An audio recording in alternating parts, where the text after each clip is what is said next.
바울과 실로아노와 디모데는 하나님 아버지와 주 예수 그리스도 안에 있는 데살로니가인의 교회에 편지하노니 은혜와 평강이 너희에게 있을지어다. 우리가 너희로 모두로 말미암아 항상 하나님께 감사하며 기도할 때에 너희를 기억함은 너희의 은혜 믿음의 역사와 사랑의 수고와 우리 주 예수 그리스도에 대한 소망의 인내를 우리 하나님 아버지 앞에서 끊임없이 기억함이니 하나님의 사랑하심을 받은 형제들아 너희를 택하심을 아노라. 이는 우리 복음이 너희에게 말로만 이른 것이 아니라 또한 능력과 성령과 큰 확신으로 된 것임이라. 우리가 너희 가운데에서 너희를 위하여 어떤 사람이 된 것은 너희가 아는 바와 같으니라.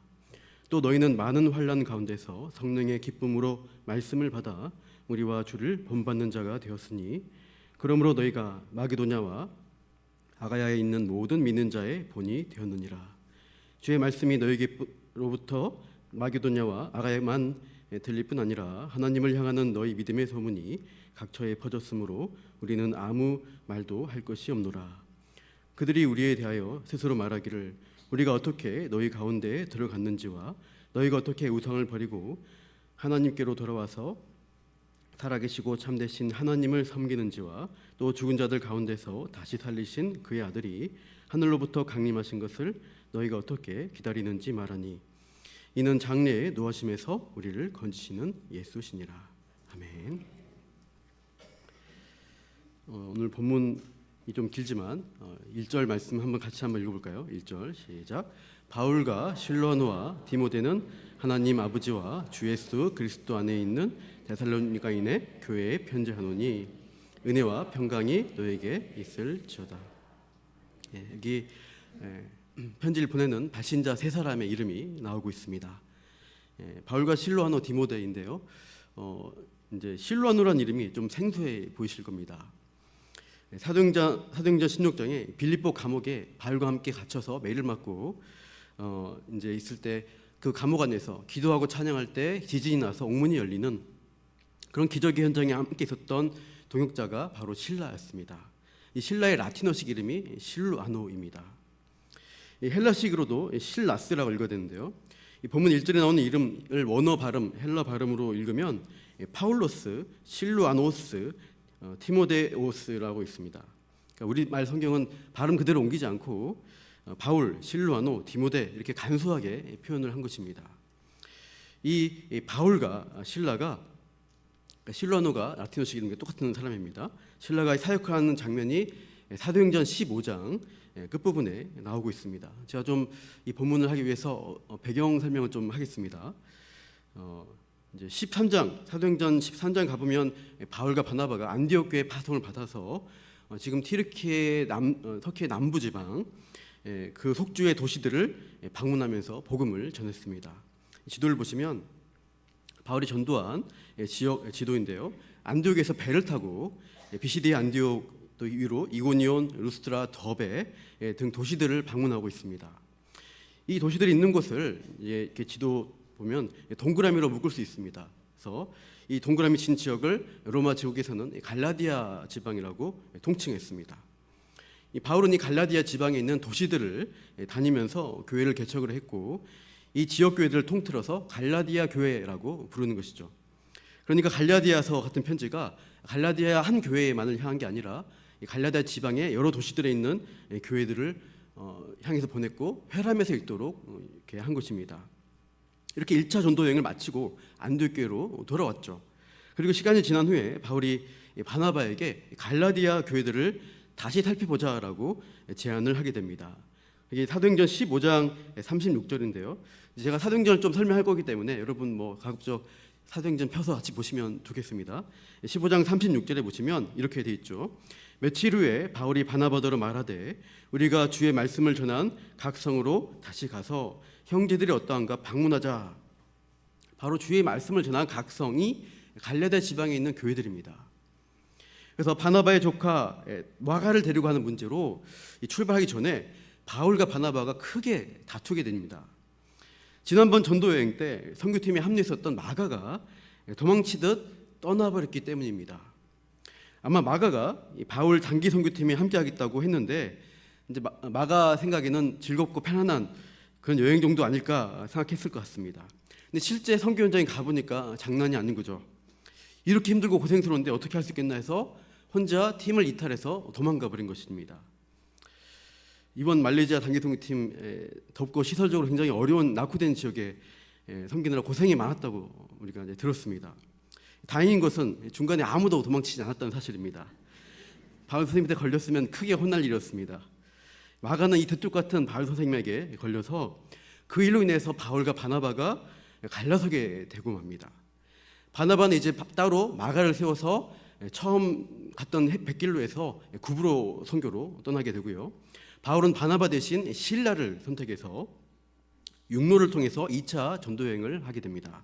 이 지도 이렇게 보시면 육로를 통해서 가고 있습니다. 보라색의 안디옥 보이시죠? 오른쪽에 안디옥에서 육로를 통해서 바울의 고향 다소를 지나 더베, 루스드라, 이고니온 이 도시들을 방문하게 됩니다. 이 더베와 루스드라를 방문했을 때 그때 이제 특별히 디모데라는 제자를 선교팀 일원으로 받아들이게 됩니다. 사도행전 16장 1절에 보시면 바울이 더베와 루스드라의 이름에 거기 디모데라는 제자가 있으니 그의 어머니는 믿는 유대 여자요 아버지는 헬렌이라.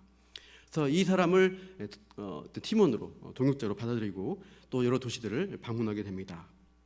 지도에 보신 대로 파란 동그라미 친 부분 이 지역이 갈라디아라는 교회로 통칭되는 곳이라 했습니다. 그래서 사도행전 16장 4절 보면은 이제 여러 성으로 다녀갈 때 예루살렘에 있는 사도와 장로들이 작정한 규례를 그들에게 갈라디아 교회 성도들에게 주어서 지키게 하고 5절에 이에 여러 교회가 믿음이 더 굳건해지고 수가 날마다 늘어납니다. 바울 선교팀은 이렇게 갈라디아에 있는 교회들을 굳건하게 세우는 일을 하고 다음에 복음을 전할 곳으로 가려고 합니다. 이 지도를 보시면 파란 글씨로 이제 아시아라고 하는 큰 지역명이 나오는 것을 알 수 있는데요. 이 좁은 의미로 아시아는 이 튀르키예의 서쪽 해안가를 가리킵니다. 유럽 사람 관점에서 바다 건너 동쪽은 아시아, 우리가 있는 데는 유럽 이렇게 구분하다 보니까 이 아시아를 향하는 쪽 유럽 사람 관점에서 유럽 동쪽에 있는 끝으로 무조건 다 아시아가 되어서 어떻게 보면 우리나라까지도 다 아시아라고 부르는 그런 명칭이 되어버렸습니다.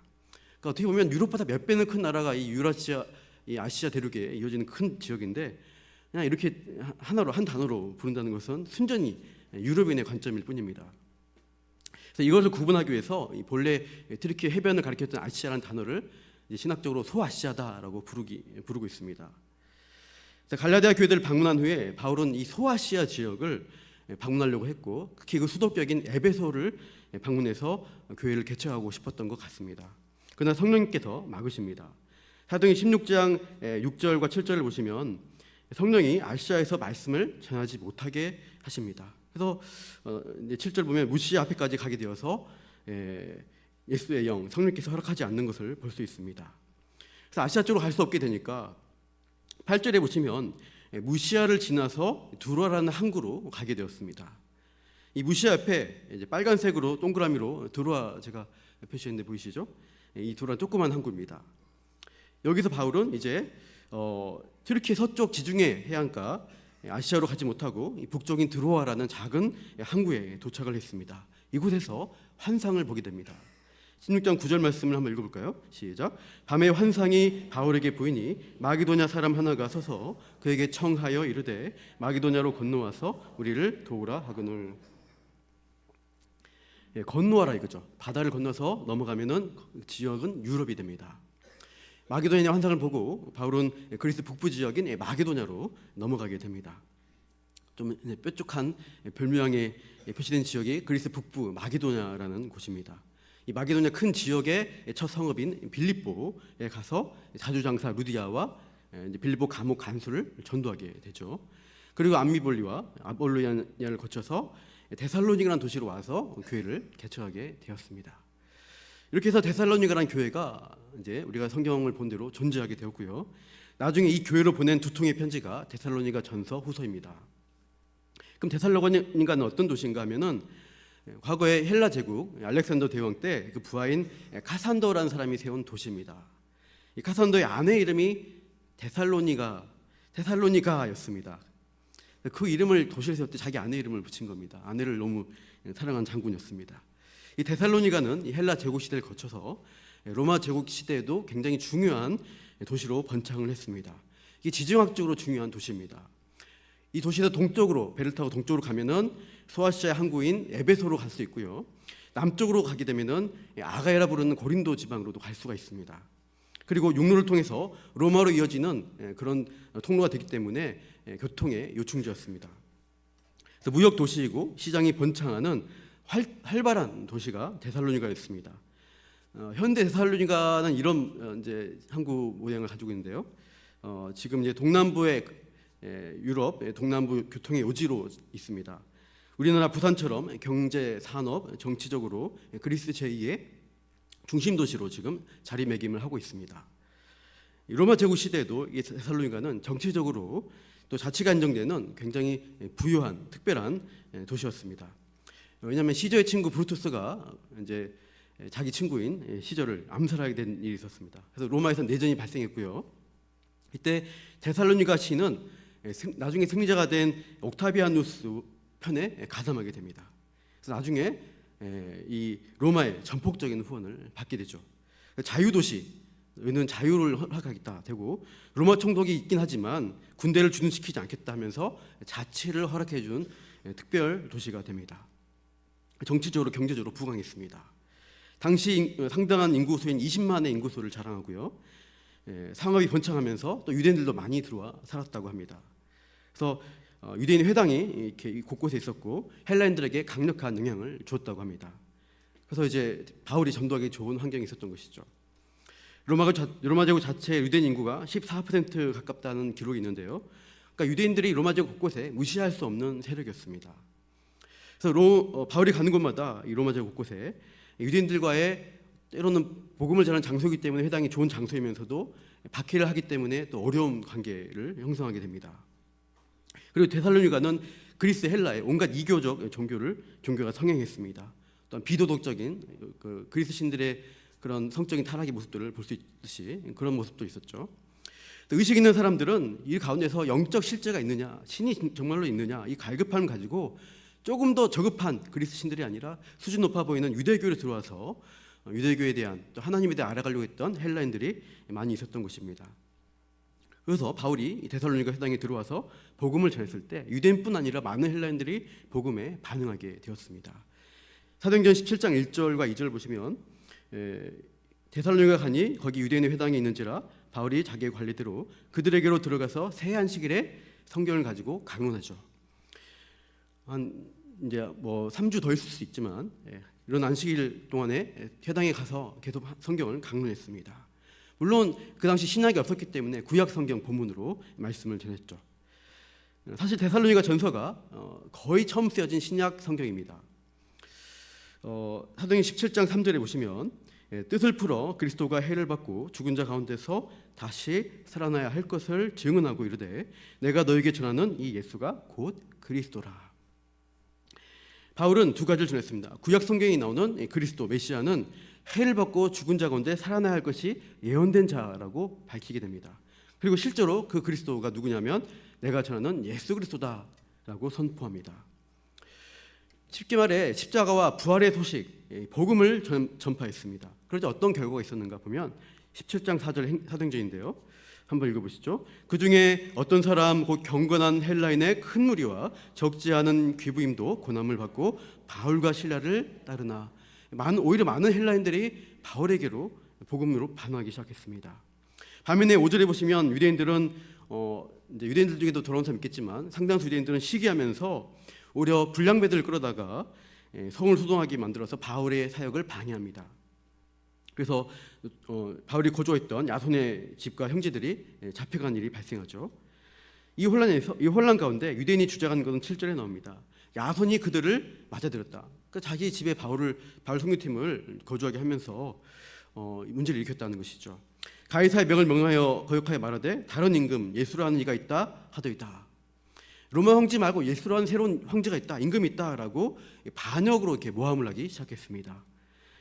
이건 이제 데살로니가에서 큰 소동입니다. 자유도시라는 특별한 지위를 허락받았는데 로마에게 이 소식이 전해지면은 박탈될 수도 있는 것이죠. 그래서 큰 소동이 일어나게 되고요. 그래서 이 일로 인해서 바울은 급히 다른 도시로 베레아라는 곳으로 떠나게 됩니다. 또 소동을 일으키며 따라온 유대인들 때문에 17장 15절에 보시면 아테네로 옮겨가고요. 그래서 이제 막 세워진 베레아 데살로니가 교회가 버려지지 않도록 동역자인 실라와 디모데를 다시 남겨둡니다. 그들이 남아서 신앙적으로 이 어린아이와 같은 교회를 보살피도록 조치했습니다. 그리고 바울만 그리스 남부 아테네로 갔다가 고린도로 가서 사역을 하게 됩니다. 나중에 이 고린도로 실라와 디모데가 데살로니가 교회 소식을 가지고 와서 전해주고요. 이 소식을 듣고 쓴 편지가 바로 데살로니가 전서입니다. 서론이 굉장히 길었습니다. 이 성경 배경을 이해하는 것도 또한 중요한데요. 그 시대의 어떤 상황과 배경에서 복음을 사람들이 들었고 또 믿음의 삶을 살았는지를 우리가 알게 되면은 좀 더 구체적으로 우리가 이해하고 적용할 수 있기 때문에 좀 더 내용을 많이 봤습니다. 짧은 기간 개척한 이 데살로니가 교회 성도들 향해서 목회자의 마음으로 애틋한 마음으로 이 데살로니가 전서 편지를 써서 보낸 것이죠. 갈라디아서 교회들에 보낸 갈라디아서와 더불어서 거의 처음 쓴 서신서가 이 데살로니가 전서입니다. 갈라디아서는 이신칭이 구원론에 대한 내용이 주로 나오고요. 이 데살로니가 전후서는 신생 교회를 향한 격려와 함께 재림 종말론에 대한 교리를 가르치는 내용이 주로 나옵니다. 본문을 통해서 이 데살로니가 교회를 통해서 우리가 어떤 교훈을 받을 것인가 두 가지로 살펴보겠습니다. 첫째로 데살로니가 교회는 하나님께 속한 교회였습니다. 다시 1장 1절을 보시면 다시 오늘 본문입니다. 바울과 실로아노와 디모데는 하나님 아버지와 주 예수 그리스도 안에 있는 데살로니가인의 교회에 편지하노니 은혜와 평강이 너에게 있을지어다. 여기 보시면 이 교회를 하나님 아버지와 주 예수 그리스도 안에 있는 교회라고 인사말을 하고 있습니다. 데살로니가 교회의 정체성은 하나님과 그리스도 안에 있는 그에게 속한 교회라는 것을 밝히고 있습니다. 사실 데살로니가 교회는 생긴 지 몇 달 안 된 굉장히 어린 교회입니다. 본래 그들은 유대교 율법주의에 빠져 있었거나 그리스 신화에 나온 온갖 이상한 신들, 인간적인 신들, 그런 신들을 숭배하던 이교도 드렸던 사람입니다. 그러나 바울이 전하는 복음을 듣고 회심하여서 이들이 갓 태어난 그리스도인이 된 것이죠. 아직 교회 생활, 예배에 대한 전통도 별로 없고 어떻게 하는지도 잘 모릅니다. 그런데 그 혼란이 있었겠지만 그렇기 때문에 오히려 그들은 형식보다 더 좋은 내용을 담고 있는 교회의 모습을 보여주고 있습니다. 그 사실을 고린도에 있는 바울이 데살로니가 교회에 대한 소식을 듣고 보낸 그 반응으로 알 수 있죠. 우리 2절 말씀 보시면 우리가 모두 너희 모두로 말미암아 항상 하나님께 감사하며 기도할 때 너희를 기억하므니라 했습니다. 너희 모두로 말미암아서 감사하며 기도한다라는 표현을 하고 있어요. 우리 데살로니가전서 1장 3절 말씀 같이 한번 읽어볼까요? 시작. 너희의 믿음의 역사와 사랑의 수고와 우리 주 예수 그리스도에 대한 소망의 인내를 우리 하나님 아버지 앞에서 끊임없이 기억하미니. 믿음의 역사와 사랑의 수고와 소망의 인내가 있다는 소식을 들었기 때문에 바울이 감사하며 기도한다는 것입니다. 이런 내용들 때문에 하나님 앞에서 끊임없이 너희들을 기억하고 너희를 위해서 기도한다라고 표현하고 있어요. 이 믿음, 소망, 사랑은 교회 전통에서 참 많이 알려지고 강조되는 기독교적 삶의 특징들입니다. 이게 고린도전서 13장에 제일 유명하게 나옵니다. 그런즉 믿음, 소망, 사랑 이 세 가지는 항상 있을 것인데 그 중에 제일은 사랑이라. 믿음, 소망, 사랑을 이 고린도 교회에 보낸 편지에도 강조하고 있습니다. 지금 바울이 데살로니가 전서를 쓰고 있는 그 장소가 바로 고린도 교회에 목회하던 시점입니다. 나중에 3차 전도여행 때 이제 그때는 정말로 가려고 했던 아시아 수도인 에베소 가서 목회를 하게 되는데요. 그때 떠났던 고린도 교회에 큰 문제들이 많이 발생합니다. 바다 건너에 에베소에 있으면서 고린도 전서와 후서를 쓰면서 목회적인 지침을 예루주게 되는데요. 바울이 고린도 교회는 굉장히 오래 목회했습니다. 1년 반, 2년 가까이 있었는데요. 그런데 그 오래 했던 고린도 교회에 혼란과 다툼이 일어나는 것입니다. 그래서 바울은 믿음, 소망, 사랑이라는 공동체적 덕목을 제시하면서 제발 고린도 교회 안에서 서로 누가 잘났느니 하면서 그만 좀 싸우고 믿음, 소망, 사랑으로 섬기고 하나 되는 공동체가 되라고 고민하는 것입니다. 그런데 아게와 같은 이 신생교회인 데살로니가 교회가 이미 믿음, 소망, 사랑으로 신앙생활의 열매를 맺고 있었던 것입니다. 바울은 이것을 두고 칭찬하면서 하나님께 감사로 고백하고 있습니다. 믿음, 소망, 사랑의 덕목은 다 어떤 대상을 향하는 특징을 가지고 있습니다. 믿음이라는 것은 하나님을 향합니다. 사랑은 함께 섬기는 다른 사람들, 옆에 있는 다른 사람들을 향한 것이고요. 소망은 장차 미래에 오실 그리스도의 영광스러운 강림에 대한 것입니다. 믿음, 소망, 사랑은 어떻게 보면 삼위일체처럼 분리될 수가 없습니다. 바르게 신앙생활 하다 보면 같이 나타나게 되는 열매들입니다. 그러니까 모든 크리스천은 믿는 자이고 사랑하는 자이며 소망을 가진 사람들이라고 할 수 있습니다. 믿음, 소망, 사랑이 있느냐, 이것이 거듭난 사람의 특징입니다. 시간적으로 본다면 신앙생활의 시작은 하나님과 예수 그리스도에 대한 믿음으로 되죠. 구원을 베풀어 주신 대상에 대한 믿음으로 우리의 신앙생활이 시작이 됩니다. 그러므로 우리의 신앙생활을 생각할 때 믿음은 과거에 근거를 둔다고 할 수 있어요. 믿음을 가지면서 우리는 신앙생활을 출발하게 된 것이죠. 믿음으로 출발했구나 하면서 과거에 있는 것입니다. 근데 믿음만 있다고 되는 것이 아니죠. 참된 믿음이 있으면 그 다음에 현재 신앙생활 가운데 반드시 열매가 맺어져야 합니다. 그것이 바로 사랑입니다. 사랑이라는 덕목은 현재에 관한 것입니다. 신앙생활 연륜이 1년이 됐든 20년, 30년이 됐든 간에 현재 신앙생활 가운데 늘 사랑의 열매가 맺어져야 합니다. 바울이 그래도 오래 목회한 고린도 교회가 믿음으로 출발했지만 사랑으로 공동체를 이루어 가는데 너무나 실패하고 퇴보하고 있었기 때문에 바울은 아까 봤던 고린도전서 13장에서 사랑을 최고의 은사라고까지 하면서 강력하게 도전을 했습니다. 우리 송파제일교회는 어떻습니까? 제가 이 컵을 좀 많이 마시고 좋아하는 컵인데요. 이 컵 장면 보시면 이게 가운데 동그랗게 해서 합신 신학교의 표시가 있고 그 세 가지 모토가 있습니다. 바른 신학, 바른 교회, 바른 생활. 이것을 우리가 함께 추구하면서 예전에 우리 이제 송파제일교회 마크에도 이게 있었던 것 같은데요. 바른 신학은 믿음과 관련되겠죠. 그리고 바른 교회와 바른 생활은 사랑과 더 관련된다고 할 수 있습니다. 서로 더욱 사랑하고 사랑하는 좋은 공동체로 우리가 그것을 이루어가고 있는가? 서로 무심하고 잘난 것 같은 사람 인기를 얻고 보잘것없는 성도는 외면당하는 그런 모습들이 있지 않는가? 고린도 교회가 자기 은사만 최고라는 식으로 자랑하면서 사랑의 덕목을 실천하지 못했습니다. 혹시 우리가 그런 모습이 있지 않은가 살펴봐야겠습니다. 이 사랑이 약화된 것은 사실 따지고 보면 믿음이 변질되었기 때문입니다. 고린도전서 1장 17절을 보시면 그리스도께서 나를 보내심은 세례를 베풀게 하려 하심이 아니요 오직 복음을 전하게 하려 하심이로되 말의 지혜로 하지 아니함은 그리스도의 십자가가 헛되지 않게 하려 함이라. 그러니까 사람들이 고린도교에서 난 누구에게 세례 받았어? 나는 베드로파야, 나는 아볼로파야, 나는 바울파야, 나는 그리스도파야. 자기가 더 뛰어나다고 자기가 속한 집단을 자랑하면서 당쟁을 벌였습니다. 바울은 말의 지혜 같이 누가 똑똑하고 잘났고 이런 것이 아니라 오직 복음, 그리스도의 십자가만 전하려고 했다라는 고백을 하고 있습니다. 그러니까 그리스도께 복음에 집중하지 않고 사람에게 집중하다 보니까 서로 사랑하지 못하고 자기 잘난 맛에 사는 그런 분쟁들을 일으킨 것이죠. 우리 믿음의 대상인 그리스도가 어떠한 사랑으로 우리에게 은혜를 주셨는지 깨닫는다면 옆에 있는 지체와 공동체를 우리가 품을 수 있어야 하는 것입니다. 그래서 시간적으로 믿음은 과거로 시작되고 사랑은 현재 진행형이어야 한다고 했습니다. 하지만 믿음도 같이 움직이는 것이죠. 마지막에 있는 소망은 이제 미래를 향하게 됩니다. 다가올 재림의 때 완성될 하나님 나라에 대한 소망으로 참고 기다리는 것이죠. 근데 공간적으로 본다면 믿음은 위로 하나님께 이끌려가고 사랑은 안에서 밖으로 퍼져나가게 되고요. 소망은 저 멀리 있는 하나님 나라를 향해서 이끌림 받도록 합니다. 실제적으로 이 믿음, 소망, 사랑이 동시에 작용하게 되는 것이죠. 동서로 붙는 말들을 잘 보십시오. 믿음은 역사합니다. 사랑은 수고합니다. 소망은 인내합니다. 말로만 믿는다는 것이 아니라 믿음은 행동으로 나타나게 되어 있습니다.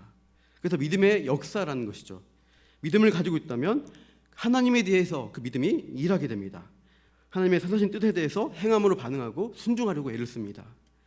그 다음에 사랑은 수고하게 됩니다. 사람들에 대한 그 사랑의 마음으로 수고하며 섬기는 자리로 나아가게 되는 것이죠.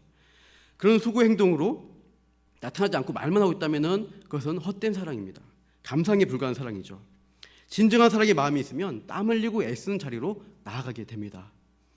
오늘 우리가 주일 예배를 드렸고요. 또 그 이후에 점심 식사하시고 또 교제 시간들을 잘 보내셨을 것입니다. 근데 예배가 자동적으로 진행되지 않는다는 걸 아시죠? 담임 목사님이 말씀을 전해였고 대표 기도자와 찬양대와 방송팀 또 안내위원, 새가족부, 봉사자들의 여러 선교들 가운데 예배가 원활하게 진행이 되는 것이죠. 주차 문제도 좀 이제 광고하겠지만 문제가 많습니다. 교회 마당 좁은 곳에 차곡차곡 차를 어떻게 세우려고 주차를 많은 분들이 돕고 있습니다. 그래야지 멀리서 오신 분들이 예배당에 들어올 수가 있습니다. 국수 드셨죠? 그냥 만들어지지 않습니다. 후생부에서 권사님들이 미리 장을 보시고 또 주문하시고 금요일날 특히 장을 많이 보십니다. 육수를 내고 국수를 삶고 또 비빔국수 하면서 땀을 내면서 이제 막 비벼주시고, 그래서 아까 맛있게 드셨던 것 그냥 나온 게 아니라 누군가의 땀을 통해서 우리가 그것을 먹을 수가 있었습니다. 그리고 뒤처리하는 설거지하신 모든 분들 또한 그런 수고를 해주신 것입니다. 시설부에서 섬겨주시고 화장실 청소해주시고 보이지 않는 곳들에서 여러분들의 사랑의 수고를 통해서 교회 일들이 은혜롭게 진행이 되어집니다. 이렇게 우리가 사랑을 통해서 현재 진행형으로 교회는 성장해 가는 것입니다. 그 다음 소망은 인내하라고 말씀합니다. 교회는 세상과 반대 방향 향해서 나가죠. 그래서 늘 세상의 반대를 받고 박해를 받는 경우도 생깁니다. 그럴 때마다 주님의 재림과 천국을 바라보면서 참고 기다리는 인내의 열매를 맺어가야 합니다.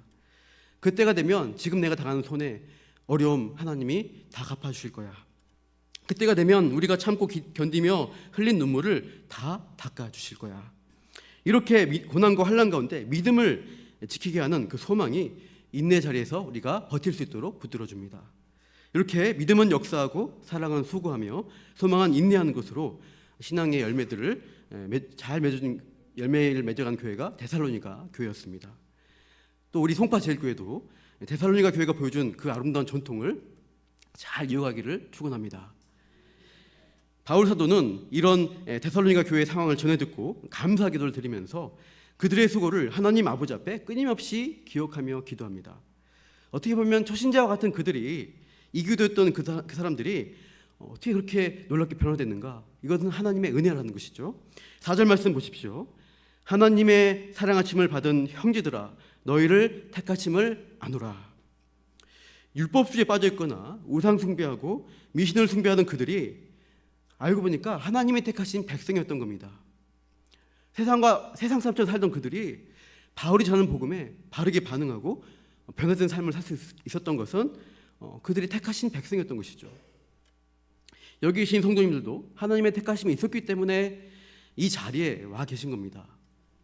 택하신 은혜가 있어서 내가 가장 복된 주님의 이 교회 일원으로 이 자리에 있게 되었구나. 모든 게 은혜임을 고백하면서 우리가 믿음의 역사 가운데 성장하시고 사랑의 속으로 섬기시고 소망으로 인내하는 우리 송파지역의 모든 성도들 되시길 바랍니다. 하나님께 속한 교회 모습이 그렇다는 말씀을 드렸는데요. 이게 첫 번째였고, 두 번째로 이 데살로니가 교회는 하나님의 복음을 증거하는 교회의 모습을 보여줍니다. 우리 1장 5절 읽어보겠습니다. 시작. 이는 우리 복음이 너에게 말로만 이른 것이 아니라 또한 능력과 성령과 큰 확신으로 된 것임이라. 우리가 너희 가운데서 너희를 위하여 어떤 사람이 된 것은 너희가 아는 바와 같으니라. 바울이 전한 복음이 어떻게 전달이 되었을까요? 우리 복음이 말로만 이른 것이 아니라고 합니다. 근데 말로 전했습니다. 근데 그냥 말로 전하고 알아서 이제 받아라 이게 아니라 말씀을 받은 자들에게 어떤 반응들을 일으켰는가 볼 수 있는데요. 바로 능력과 성령과 큰 확신으로 이루어졌다는 것을 강조합니다. 또 너희를 위해서 우리가 어느 정도로 이 복음을 전하기 위해서 수고했는지를 너희가 잘 안다라고 또 말씀하죠. 그 내용은 이제 구체적으로 데살로니가전서 2장에 나오고 있습니다. 2장 2절에 보시면 빌립보에서의 고난과 능력에 대한 말이 있고 과거의 여러 고통들, 또 두려움 가운데 8절 보시면 목숨까지 주기를 기뻐할 정도로 복음을 전했다라고 바울은 고백하고 있습니다. 우리 2장 8절을 한번 읽어볼까요? 시작. 우리가 이같이 너희를 사모하여 하나님의 복음뿐 아니라 우리의 목숨까지도 너에게 주기를 기뻐함은 너희가 우리의 사랑하는 자 됨이라. 이 특별히 보시면 1장 5절에서는 우리 복음이라고 했지만 2장 8절에 보니까 그게 결국 하나님의 복음이라는 것을 밝히고 있습니다. 이 하나님의 복음을 전하기 위해서 그 모든 고난과 박해를 감수하고 어떻게 보면 목숨을 걸고 이것을 전해줬다는 고백입니다. 그러니까 바울과 선교팀 그 동역자들의 헌신과 말할 수 없는 섬김으로 그것이 전해진 것입니다. 이 복음으로 인해서 바울 선교팀과 데살로니가 교인 사이에는 사랑의 관계가 형성이 되었던 것입니다. 그러니까 우리가 애를 쓰고 섬기고 수고하다 보면은 그 사람 사이의 사랑의 경험들, 어떤 사랑의 어떤 아름다운 열매들이 쌓여서 우리가 서로 사랑하는 그런 관계들로 나아가게 되는 것입니다. 어떤 수고와 헌신과 나눔이 있어야 어떤 관계 안에 그런 열매들을 맺을 수가 있습니다. 말로만 사랑한다 하는 것은 아무런 것이 남지 않습니다. 여러분 이제 말레이시아 가서 그게 섬겼을 때 그들을 향한 그 마음이 멀리서 들었던 거랑 실제로 가서 하는 거랑 굉장한 차이가 있는 것을 여러분이 경험했을 것입니다. 또 때로 우리가 그런 삶의 현장에 섬김의 현장 가운데 나아가는 것이 필요합니다. 그런데 이 데살로니가 교회는 이제는 바울 선교팀이 했던 그 역할을 너희들이 하고 있다라고 칭찬을 하는 것이죠. 6절과 7절을 보십시오. 또 너희는 모든 많은 환난 가운데서 성령의 기쁨으로 말씀을 받아 우리와 주를 본받는 자가 되었으니 그러므로 너희가 마게도냐와 아가야에 있는 모든 믿는 자의 본이 되었느니라.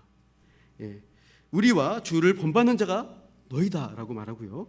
마게도냐뿐 아니라 그 남부 지방까지, 바울이 있는 남부 지방까지 아가야에 있는 모든 믿는 자의 본이 되었다라고 말을 하고 있습니다.